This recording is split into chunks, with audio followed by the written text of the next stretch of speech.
All right. Good day, folks. Apologize for the slightly late start, having a few technical difficulties before getting things set up, but we'll jump right into our webinar today. Just a few notes before we do get started. If you do have any questions or any technical difficulties, please feel free to reach out to us in the chat. My colleague Emma Mattinson will be assisting folks who may need some help there. So please feel free to reach out if there's any issues. Also, there is a dedicated Q&A feature on the webinar platform. So as we're going through today's content, if you had any questions about anything that's presented or just some general curiosities, please feel free to type those in. We will be reserving some time at the end of the formal session to go into a Q&A. All right. But that being said, let's go ahead and get started here. So thank you everyone for joining today's webinar titled Optimizing Test Parameters for Filled and Unfilled Compounds Using DMA.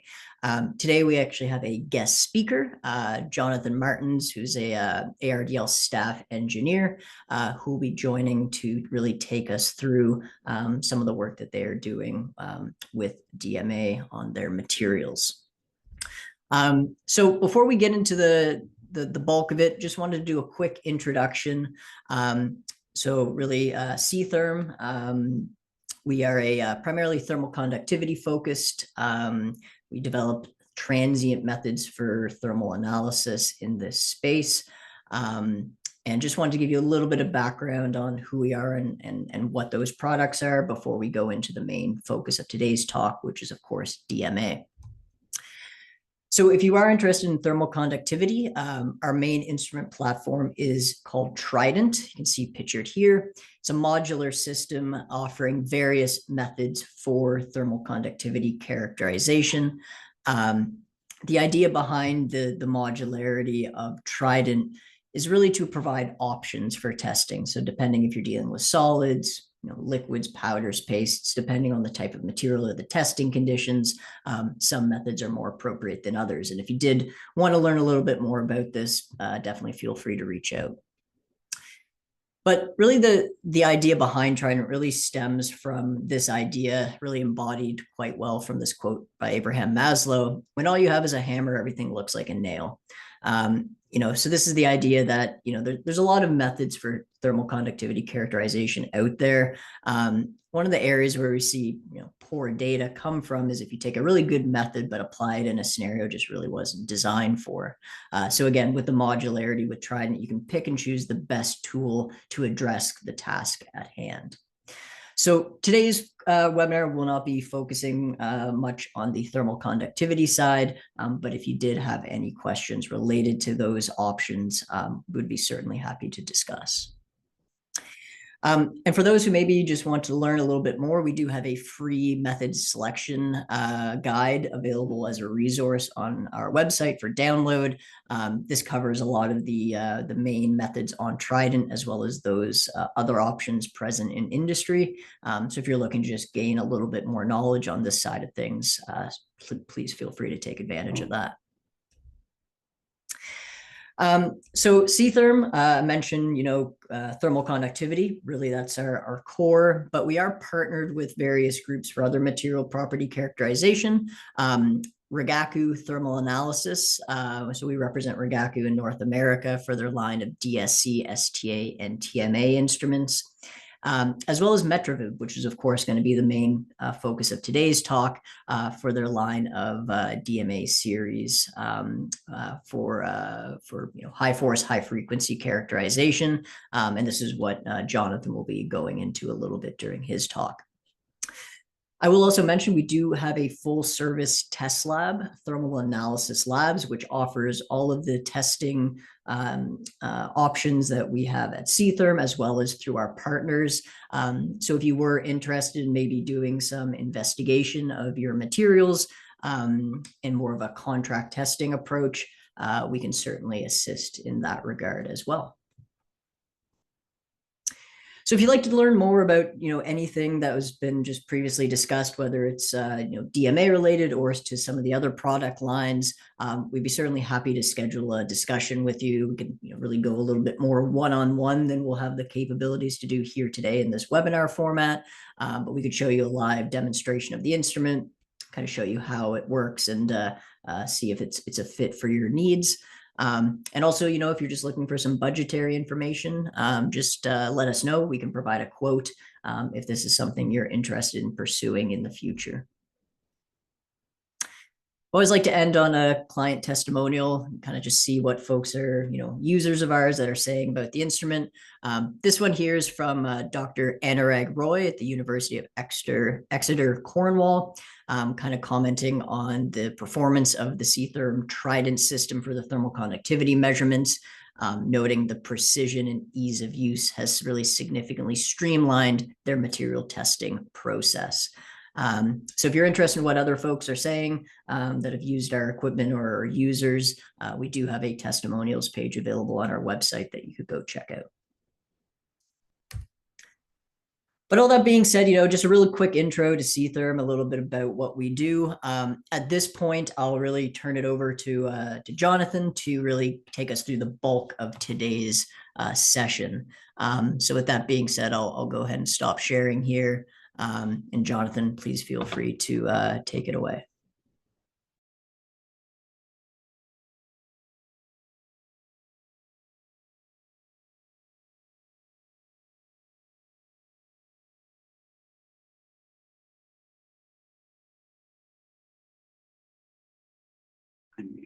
Okay, so everything's up where it should be, right? Cool. All right, so yes, we are looking at optimizing test parameters of time-temperature superposition testing. We'll get to look into the effective heat history, the accuracy of fit for various filled and one unfilled compound.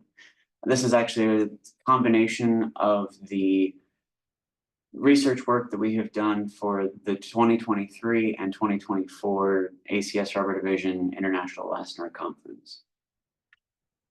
A little bit about me. As Arya said, I am a staff engineer here at ARDL. I have a Bachelor of Science degree from the University of Akron, where I double majored chemistry and applied math. I have 13 years in the rubber industry, including most of the time with performing dynamic mechanical analysis testing, along with some other different rubber tests, service life, shelf life, whole tire permeability, things like that. We also have publications in Rubber World, Rubber News, and Tire Science and Technology. Little quick background on ARDL. We're an independent test lab. We have about 100 employees. We were founded in 1962. We have multiple test labs that we can perform testing for you with, whether it be physical testing, chemical testing, testing for plastics, engineering department with some different custom testing designs, microbiology and pharmaceuticals, along with microscopy. We've got technical advisors who also help with formulation, reverse formulations, and ways to improve your product.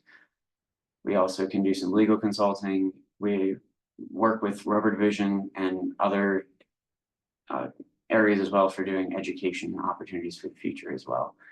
We are A2LA accredited for ISO 17025.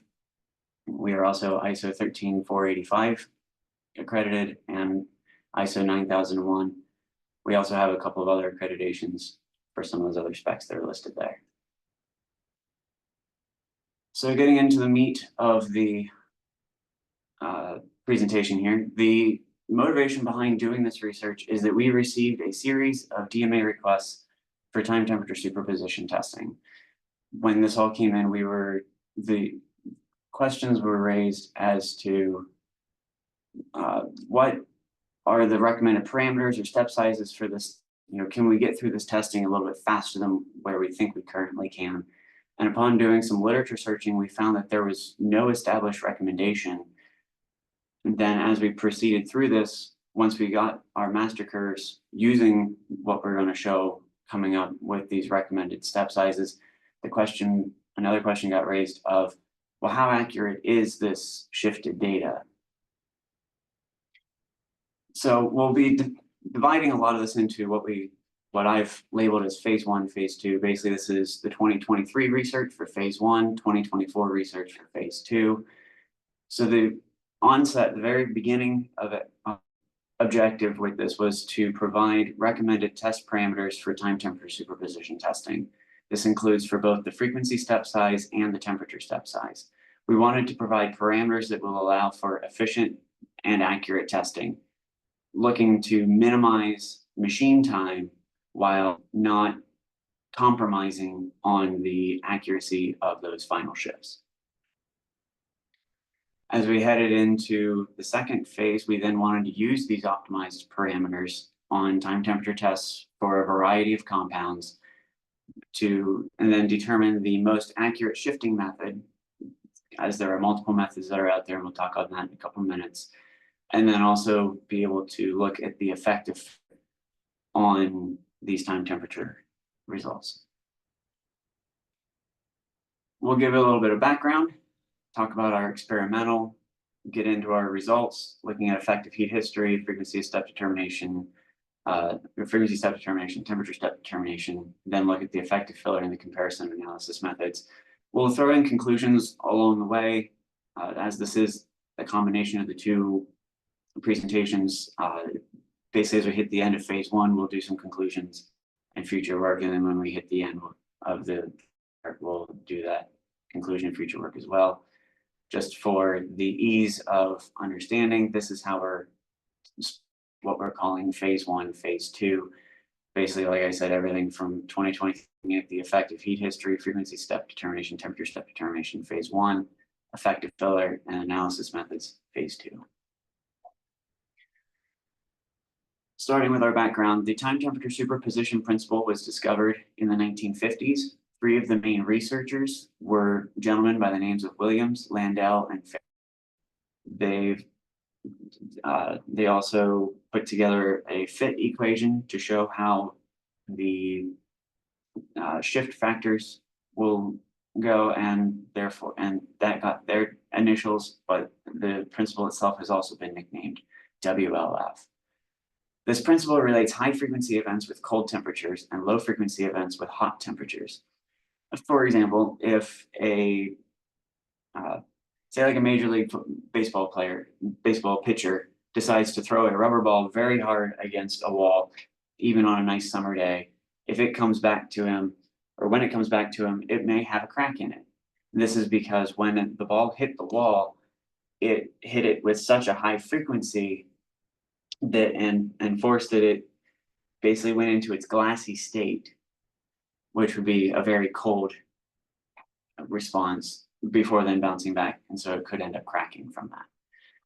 When we did a literature search, we found that there has been a handful of research over the years in multiple areas of this principle. However, none of them have considered the topic of the step sizes. Some of the research that we did find looked into how to handle filled rubber compounds, but each had their own way of handling it, and with no actual high frequency results to compare to, we were left with the question, well, which method is the best way to analyze these results? However, using newer technology, Metrovib now has a DMA called the VHF-104, which is specifically a very high frequency DMA. Its minimum frequency is 100 hertz, and it can test up to 10,000 hertz. We'll talk a little bit more about it in a little bit. Moving into our experimental, all of the phase 1 tests were conducted on a modeled solution SBR compound. The formula is given there on the right. It displayed better on my other screen, but this was mixed in-house in a Ferrell VR lab size mixer. Speed was increased at the 3.5 minute mark for the first pass, the 1.5 minute mark for the second pass. The drop temperature was reached at 2.5 minutes. On the third pass, the compound was milled for 1 minute after each stage. At the same time, we made this model filled solution SBR compound. We also made an unfilled, model solution SBR compound, where everything was kept the same, and all we did was leave out the carbon black, silica, and silane. As we then looked at moving into phase 2, we looked at 6 different filled compounds and the 1 unfilled compound. One of those 6 filled compounds being that model solution SBR that we just showed. The unfilled being the model solution SBR we were just discussing. The other 5 filled compounds, the natural rubber, butyl, silicone, FKM, and HMBR, all came from a 2017 Rubber Division research paper that Dr. Ed Terrell put together looking at their vibration isolation capabilities, or ranking them for vibration isolation. So before we make the comment that all of these were mixed or obtained previously. Moving to the tests that we actually conducted for the first part, we started off by testing a strain sweep to determine the linear region of all 7 of those materials. Then moving into our time temperature tests, we ran 14 frequency step evaluations and 10 temperature step evaluations. All of these tests were completed on a MetroVib plus 150 DMA in tension. A picture of the setup is given there on the right. Look, as we moved into phase 2, we used a MetroVib DMA plus 300 in tension. A picture of its set is there at the bottom. Now, the parameters do include some spoilers for what we're going to be talking about next. We used a 0.1% dynamic strain, 1.3 static to dynamic displacement ratio. This just means that the static displacement was 30% higher than the dynamic displacement. We used a 5 degree C temperature step from over a temperature range of -50 C to 100 C. We used a frequency range of 1 Hertz to 100 Hertz in 10 log steps, meaning we had 11 data points at each temperature. Here's a picture of DMA lab. You can see the DMA 150 in the center. We have our DMA 300 there on the right, and we also have a DMA plus 2000 that's there on the left. Moving into our results, starting here with phase 1. We start with the strain sweep that we ran. We conducted this on all 7 of the compounds, knowing we were going to be doing our future studies with it. The linear region is defined as the area on the storage modulus versus dynamic strain plot where the storage modulus is still flat before decreasing with strain. As we look at the graph here on the right, we see that for all of the compounds, we maintain that linear region up to 0.1% dynamic strain. And as shown here on the plot, this would be the 0.001. When we moved into doing our time temperature testing, some initial peer discussion questioned whether we really needed to run all 24 of these tests, the 14 frequency step evaluations and the 10 temperature evaluations. The question was raised, could we run 1 or 2 long time temperature tests and then just pair the data back to match those other conditions? This then brought up the question, well, what is the effect of heat history or softening on these time temperature results? To determine this, we ran 3 different tests. The first test, we ran a very long time temperature test. We looked at 24 frequency steps on a log scale and 1 degree C temperature steps. This gave us 25 data points at 31 temperatures. We then reduced the number of frequency steps for test number 2, where we tested 6 frequency steps on a log scale, still at our 1 degree C temperature steps, giving us 7 data points at 31 temperatures. And then for the third condition, we reduced now our temperature step to broadened the temperature step. So we have 6 frequency steps on a log scale and 5 degree C temperature steps, giving us 7 data points and 7 temperatures. The other parameters are given here at the bottom, where we tested that frequency range of 1 to 100 Hertz in all 3 cases.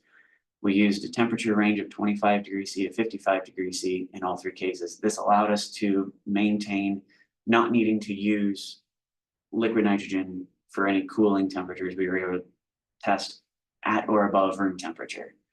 We used the 0.1% dynamic strain that we showed off that, we determined off the strain sweep, and a 1.3 static to dynamic displacement ratio.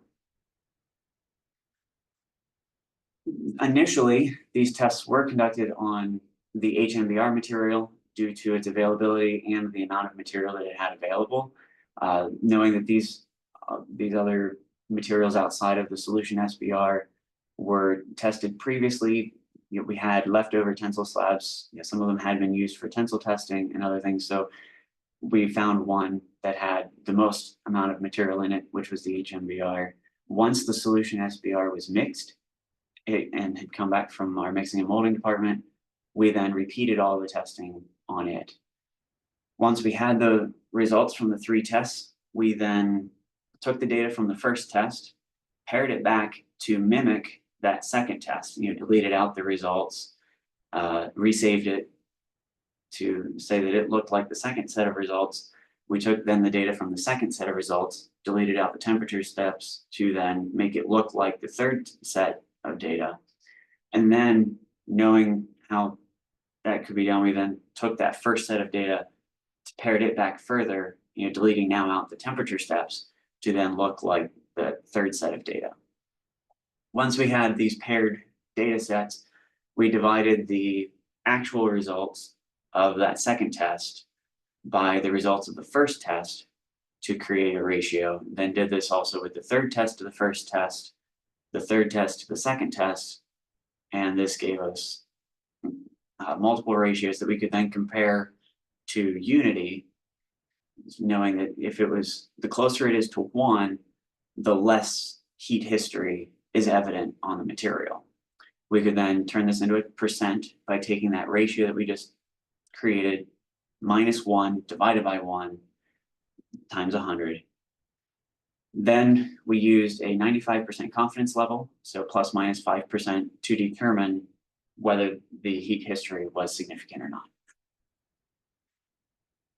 Starting with our HMBR results, this is all skewed because of, I guess, the screen I'm using now. Anyway, we see values, if we look at our percent differences there, you have 3%, 4%, as far as the highest and lowest ratio value, and then the percent difference from unity.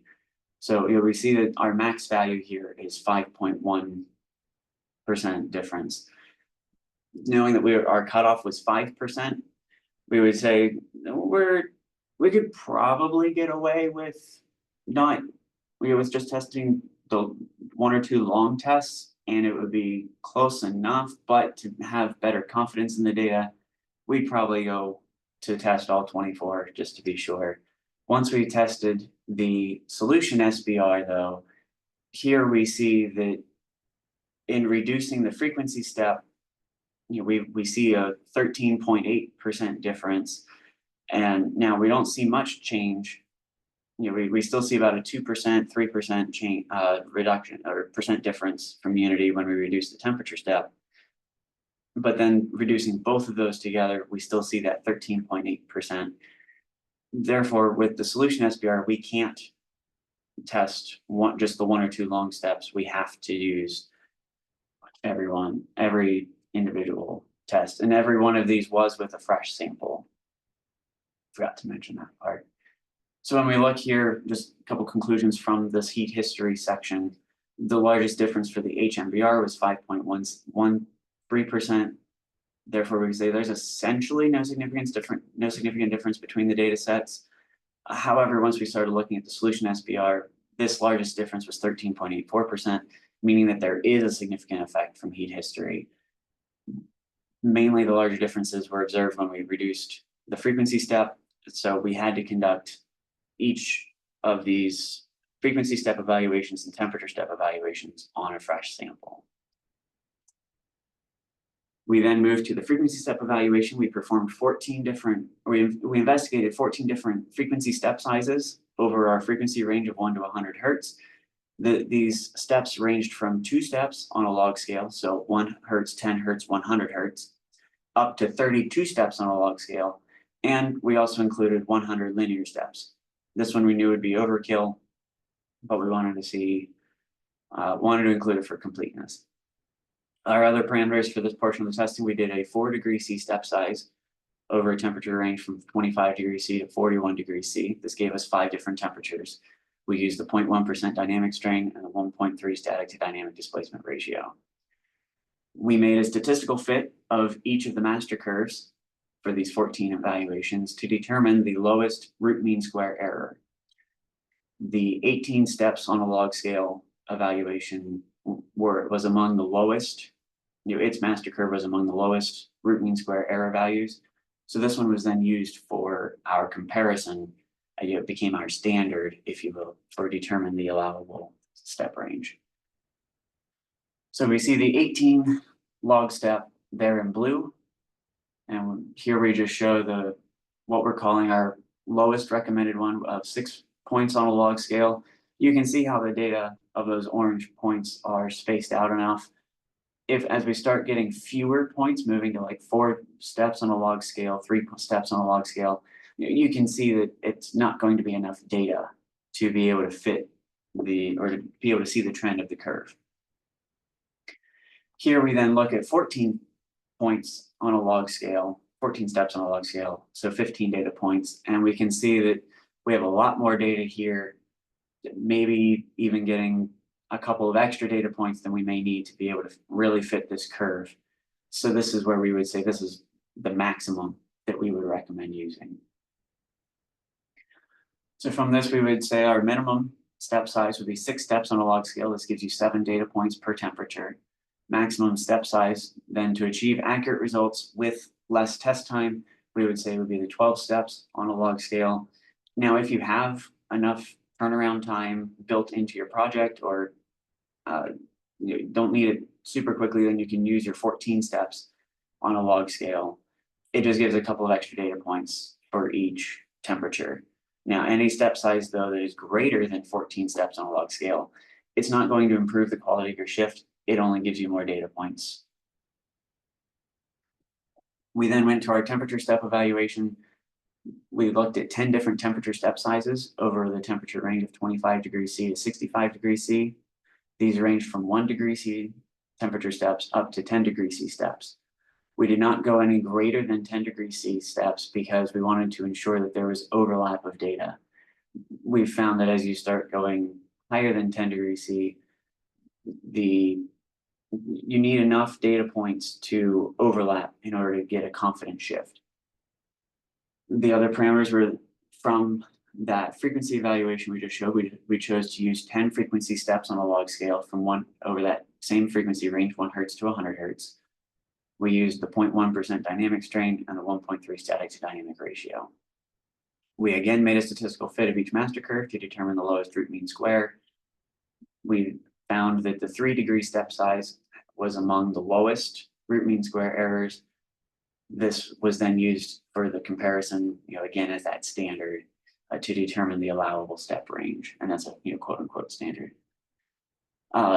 So here we show our 3 degree C in blue. And here we see the 4 degree C step size in orange. We see, again, we've got a lot of data points here that, we're able to see the trend of the curve very well. And as we just increase, as we decrease that temperature step size, we're just increasing the number of data points that we have, and we're not improving the shift from this point. As we then move the other direction, look at our 7 degree C step size here, we see that we have some fewer data points here, but we're still able to get a very good fit or a very good curve to see how the data is behaving through here. But we can see that if we were to keep going, we would start to not have as many data points to work with. For this, we then say that the smallest step size to yield the shorter test would be 4 degrees C. The largest step size that we would recommend allowing would be a 7 degrees C step size. Now, if you do have enough time, again, built into that turnaround time for your project, you can use a 3 degrees C temperature step, but any smaller step size does not improve the quality of the shift, only gives you more data points to work with. As we do the temperature evaluations, we do need to allow the material time to equilibrate at each of the different temperatures. We were finding that when our test temperature was at or above room temperature and our step size was at or below 5 degrees C, we could use a 2-minute equilibration time period. And then if we were again, with a test temperature at or above room temperature, but with a step size greater than 5 degrees C, we needed a 3-minute equilibration. Any of the different temperatures that were below room temperature, we used a 5-minute equilibration. And then with our first temperature that we're evaluating, if it's much below room temperature, starting at -20, -30, -40, anything colder, we were using a 20 to 30-minute equilibration based on how much below room temperature everything was. You'll see later when we ran our full temperature evaluation, we started with a -50 degrees C temperature. Here we used a 30-minute equilibration time. You really want to make sure that the material is actually at temperature before you run the frequency evaluation to limit the amount of erroneous, to make sure you're actually getting valid data for that frequency and temperature. So to conclude this first part, what we had tested last year, we found that for the heat history, the solution SBR showed that it had a major effect on the results. So we had to evaluate 24 independent tests rather than 1 or 2 long tests. From the frequency step, we found that the ideal range would be 8 log steps to 12 log steps, with 6 as an absolute minimum and 14 if you have the time. And then for the temperature step evaluation, we found that the ideal step range would be from 4 degrees C steps up to 7 degrees C steps, with 3 degrees C steps allowable if you have the time. And then, like we just mentioned, you need a necessary equilibration time at each temperature. This does depend on a few factors, but mainly the equilibration between 2 minutes and 5 minutes is sufficient, whether you're above or below room temperature, respectively.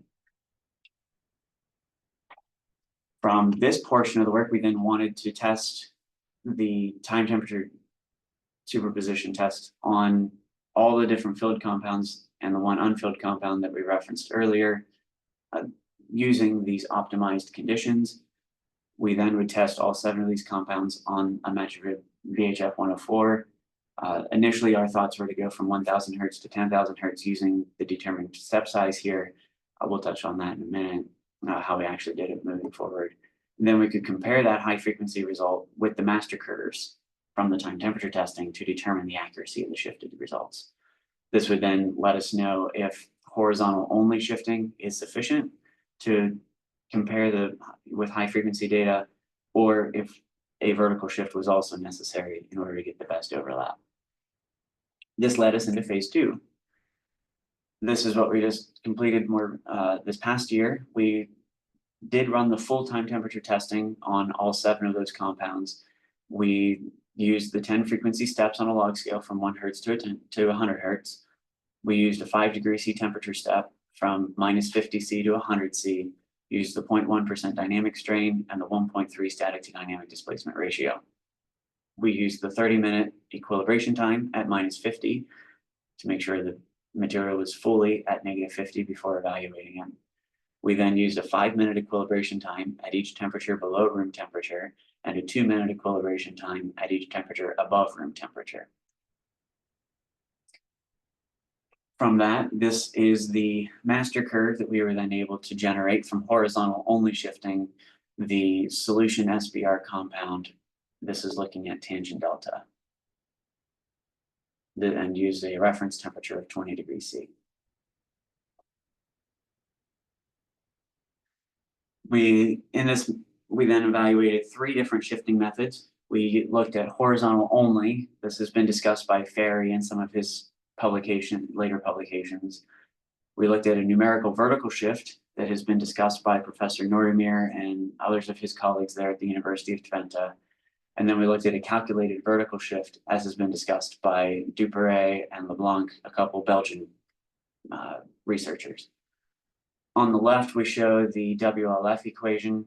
For the horizontal only shift, we are looking at adjusting we look at adjusting this parameter. This is your horizontal shift factor, and then seeing how C1 and C2 then come out, what C1 and C2 then best match the curve of shift factors. For the numerical vertical shift, we set C1 and C2 based on the universal constants, or what's viewed as the universal constants, 8.86 for C1 and 101.6 for C2. That then determines your horizontal shift factor for each temperature that you are evaluating. And from there, you then vertically, you do a numerical vertical shift to then create your master curve. The calculated vertical shift is pictured there on the right, where you choose the horizontal shift of one parameter of interest and then vertically shift and then move all parameters you're evaluating based on that horizontal shift, and then do a vertical shift based on the ratio of the viscoelastic response between the temperature you're evaluating and the reference temperature, and then the ratio of the horizontal shift factors of the property you're now evaluating, in this case loss modulus, over the one that you chose as your reference, in this case storage modulus. Because their publication used storage modulus as this reference, we chose that as well when we get into this next part of the data, just to make the adaptation of this equation to our data a lot easier. We also looked at having the testing performed on the Metrovid VHF 104. This DMA only runs in compression. A picture of the setup is down there in the right. This was actually taken right from the report that they sent us for the testing. We again used our 0.1% dynamic strain. We requested the 1.3 static to dynamic ratio, dynamic displacement ratio, and so they put an additional mass on the material in order to maintain compression for the testing. This turned out to be we've currently evaluated 2 of our 7 compounds, the butyl and the silicone. For the butyl evaluation, the weight was a 20-gram weight, and for silicone, it was a 40-gram weight to achieve that 30% static displacement. We then, 30% static displacement. So then we used our frequency range from 100 hertz to 10,000 hertz. We tested the whole range of the instrument, and we used we tested this at 130 steps.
Hey folks, sorry, there was a little bit of a connection issue there with Jonathan. We're just gonna take a few seconds here to see if we can get him back set up and running. Apologies for this.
All right. So yeah, sorry folks. I believe we lost Jonathan's connection there. We're trying to get things set back up. We're gonna give it a few more seconds here just to see if he's able to join back. And if not, we'll close this out a little bit earlier there, unfortunately.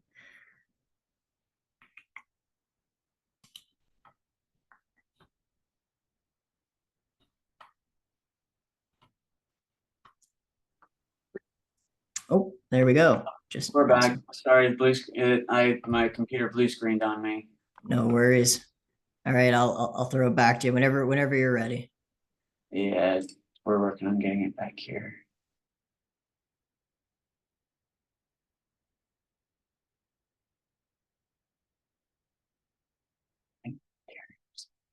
That one. All right, we'll pop back to where we were.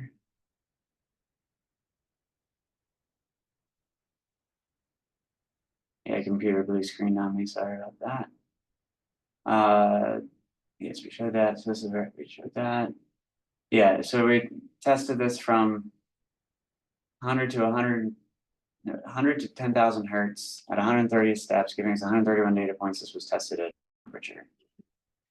We tested all 7 compounds by time temperature superposition.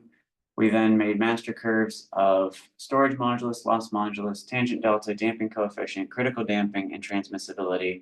All of this at a reference temperature of 20 degrees C. We found that the only curves that gave equal shift factors were tangent delta, damping coefficient, and transmissibility. All of the others had slightly different shift factors. The reasoning behind this is that both transmissibility and damping coefficient can be calculated from tangent delta. And then the difference in the shift factors has been observed by us in previous projects, as well as been documented in some of the publications, like the Belgian professors as well. That's why they then mentioned about doing the vertical shift. To evaluate the effect of filler, since we had tested both the filled solution SBR and the unfilled solution SBR, we could compare these results. To keep things simpler, knowing that E prime, E double prime, and tangent delta are 3 of the most common parameters of properties of interest, we compared these 3. As we look into it here, the unfilled compound is in blue, the filled compound is in orange. In all of these next couple of graphs, here we start looking at our horizontal only shift. We see that going from unfilled to filled, we cover basically the same frequency range with the master curves. However, we see just the drop in magnitude of response going from unfilled to filled, as we would expect with how the filler reacts with the rubber. By increasing the storage modulus, again, as we would expect here. Again, seeing very similar frequency range, and then also looking at the loss modulus and the increase in it as well. Again, covering very similar frequency range, just see that shift in that vertical shift in magnitude. So when we look at these horizontal shift factors, we see that in the very center here, we have very good agreement between the unfilled and filled compounds. But as we head into the hottest and coldest temperatures, we see some deviation. As we then look at the storage modulus shift factors, again, very similar story, just some deviation towards the coldest temperatures. And when we look at our loss modulus storage shift factors, again, just some deviation towards the coldest temperatures. When we then look at our numerical vertical shift, here, the horizontal shift is going to always be the same because we said we're setting the C1 and C2 values to be constant. And then here we just shift everything vertically to make the master curves. So again, we just see that drop in tangent delta. We again see the increase in storage modulus and the increase in loss modulus. All of this as we went going from unfilled to filled. Now here we look at the vertical shift factors for tangent delta. Again, we see very similar shift factors are used between the filled and the unfilled. Again, the greatest deviation being there at some of the coldest temperatures. When we then here with our storage modulus, we again see some deviations towards the hottest and coldest temperatures, but very similar overall. And with loss modulus, again, just some deviation in hottest and coldest, but overall very similar shift factors. Looking here at a calculated vertical shift, again, the horizontal shift is going to be identical because we've chosen storage modulus, the storage modulus horizontal shift factors as our what to be used across all of the properties, and then vertically shift everything based on that equation.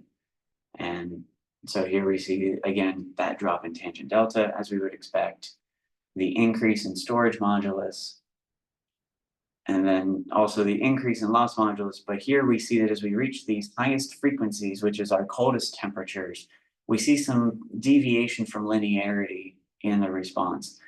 This is due to the fact that when we look at these coldest temperatures, this is where the horizontal shift factors of modulus and storage modulus deviate the most. This leads then, because it's the ratio of those two shift factors in the second half of the equation, that then drives the nonlinearity here.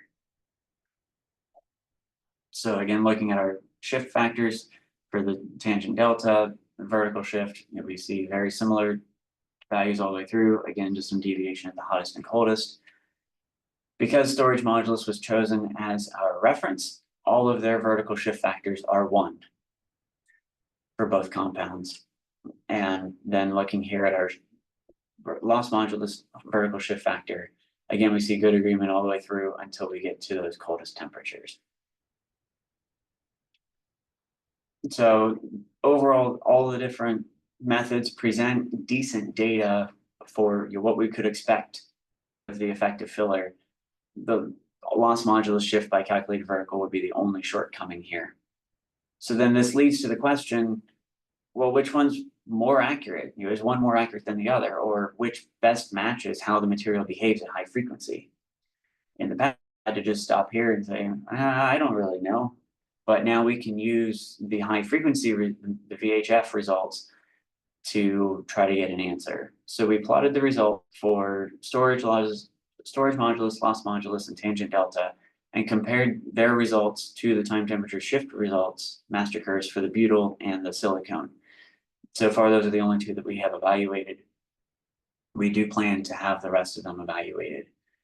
The room temperature for the butyl test was 21.5 degrees C. This gave a 1.5 degree difference between the reference temperature that we used for the master curves of 20 degrees C and this room temperature, which we don't see enough from when we did the testing before in that first phase where we used the 1 degree C or even the 2 degree C temperature step.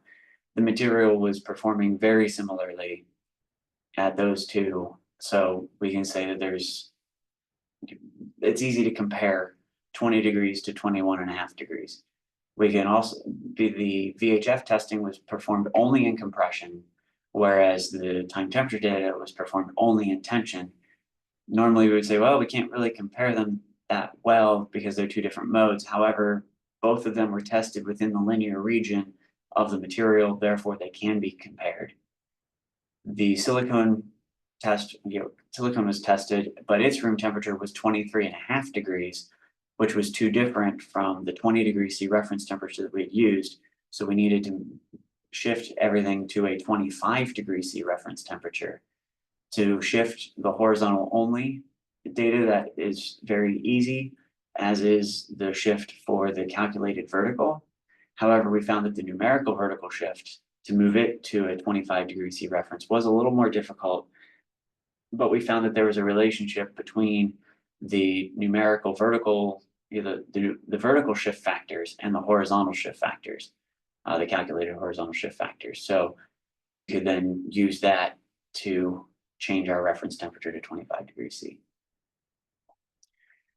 I think there'll be enough time we can show you everything, since we got a little bit later started, and then also with this, but we'll go through it relatively quickly here. So what butyl, horizontal only. Here's our tangent delta results. The time temperature master curve is there in blue.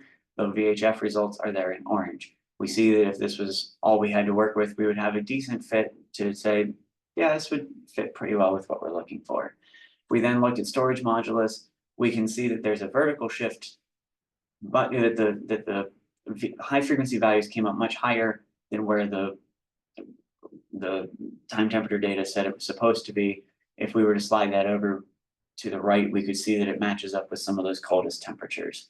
When we then look at our loss modulus, we see the same thing. There's a magnitude difference here that the data actually lines up with some of our coldest temperatures there on the right.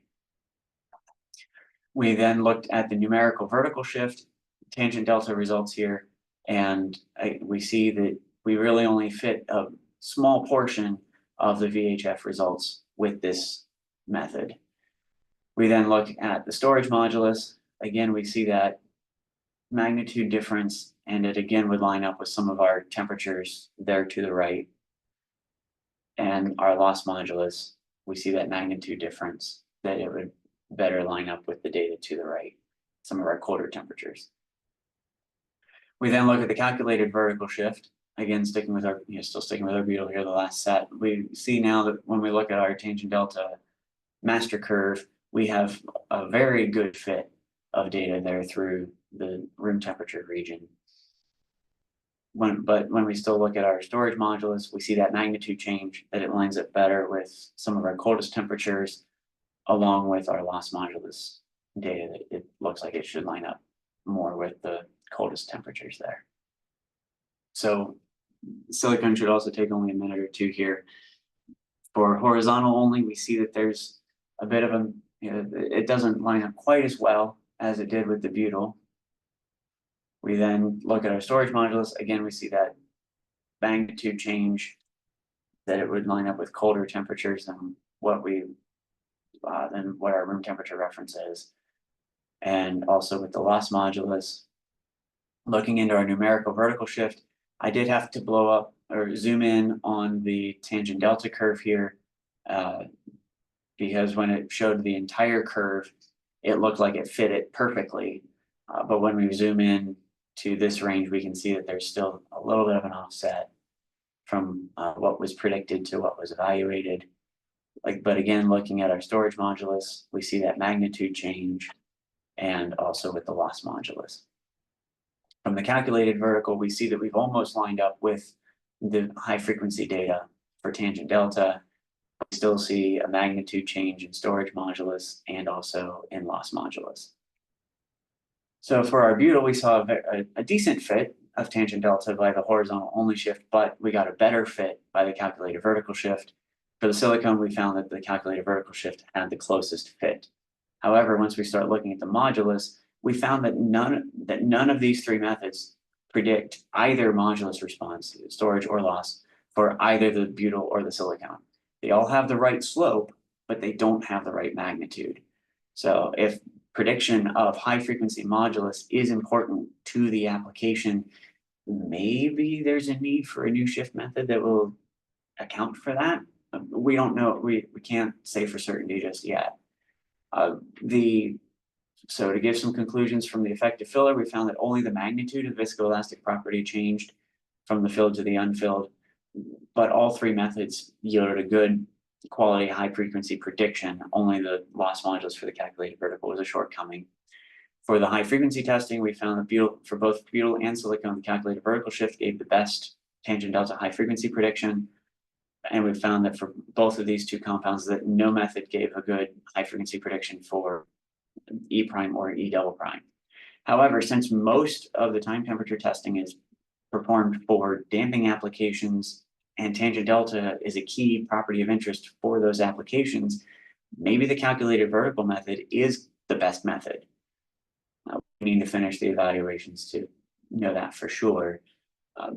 So the first main point of future work is to finish testing the other compounds on the VHF 104. We can then compare their high frequency results to the time temperature master curves, making conclusions compound by compound. And then if we do make the same conclusions across all the compounds, we can make the appropriate recommendation for the tangent delta shift. And if that same conclusion is made across all of them, and high frequency accuracy or modulus at high frequency, the accuracy of that prediction is of importance for your application, maybe a new shifting technique needs to be developed just for modulus. We don't know yet. With that, I'll say thank you for attending. And are there any questions?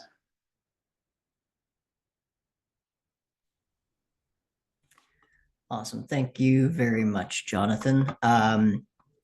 So we will be going into, for those folks who are on the line, we'll be going into a Q&A here shortly. Just had a couple of little outro things to run through with everybody here. Give me one sec. We'll jump right into that. I know we're a little over time, so we'll do this quite quick. All right. So just as a note for folks, if you do want to check out some similar content that may have been presented in the past, or maybe look into some of the publications that are referenced in these presentations, they are all available on our website. You could also give us a follow on LinkedIn. This is where we will be posting the latest content that's coming out, upcoming webinars, different features of that sort as well. I will just plug a few upcoming webinars we have scheduled over the month of November. November 5th, we'll be taking a look at a C-Therm focused webinar, application focused, looking at measuring thermal conductivity of construction materials. But the week after that, we'll be doing another C-Therm webinar, kind of focusing more so on some general theory behind thermal conductivity and a look at some general application topics. And then later in the month, we will be having a Rigaku-focused webinar, specifically looking at the TMA product line from a theories and applications overview perspective. We'll also be at some upcoming events. If you're in the area and you're attending, or if you're maybe you weren't planning to attend, definitely feel free to stop by if you did want to have a chat about any of the products that we offer here at C-Therm. November 13th to 14th, the Polymer Testing World Expo North America, that's being held in Cleveland, Ohio. And then a little bit later in the year in December, we'll be at the Adhesives and Bonding Expo Europe. So that's December 3rd to 5th in Stuttgart, Germany. So all that being said, this brings us to the end of our formal presentation. Again, thank you for everyone in attendance here today. Once again, thank you to Jonathan for taking us through that DMA content here today. At this point, I'm going to go ahead and stop the formal recording. But if there are any questions, please feel free to type those into the chat box Q&A feature, and we'll try to answer a couple of those here